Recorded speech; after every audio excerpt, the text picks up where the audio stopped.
नमस्कार मित्रांनो आता मुख्यमंत्र्यांनी लवकर घोषित केले की 70,000 रुपये 70,000 एवढी मोठी पदांची भरती निघणार आहे. त्यामध्ये कोणते कोणते पद राहतील ते आपल्याला काय सांगता येत नाही. पण मित्रांनो 100% न्यायालय भरती 2026 भरती निघणार आहे. त्यासाठी मित्रांनो आजचा पहिला प्रश्न बघा, मुंबई उच्च न्यायालयाची स्थापना कोणत्या वर्षी झाली? तर मित्रांनो योग्य उत्तर आहे 1862 साली. तर मित्रांनो प्रश्न दुसरा बघा, शेतकऱ्याचे असूड हे पुस्तक कोणी लिहिले आहे? तर मित्रांनो याचे उत्तर ऑप्शन क्रमांक 2 महात्मा फुले यांनी. मित्रांनो प्रश्न रिपीट येतो, कुठलाही भरती असो, कुठली पोलीस भरती असो, आरोग्य असो, त्याला रिपीट हा प्रश्न नक्कीच येतो, नक्की लक्षात ठेवा.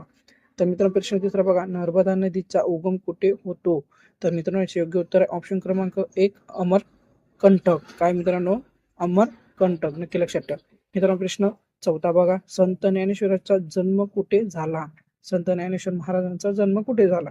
तर मित्रांनो ऑप्शन क्रमांक 1 आळंदी या ठिकाणी. तर मित्रांनो संतांचे जन्म कुठे झाले ते आपण सविस्तर माहिती आपल्या चॅनलवरती बघणारच आहोत, तर सबस्क्राईब नक्कीच करून टाका. मित्रांनो प्रश्न 5 बघा, भारतरत्न ही किताब कोणाला दिला जातो?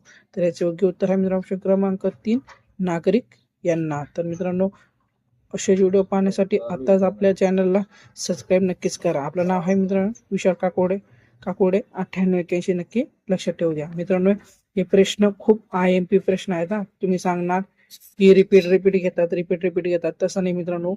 आता जी आपली TCS घेणार होती भरती ती आता MPSC कडे गेली आहे, एवढं नक्की लक्षात ठेवा. आता प्रश्न कुठले येतील तेही सांगता येत नाही आपल्याला. तर मित्रांनो काळजीपूर्वक प्रश्न बघा आणि आपल्या चॅनलला सबस्क्राईब नक्कीच करून ठेवा. आता जाऊ ना.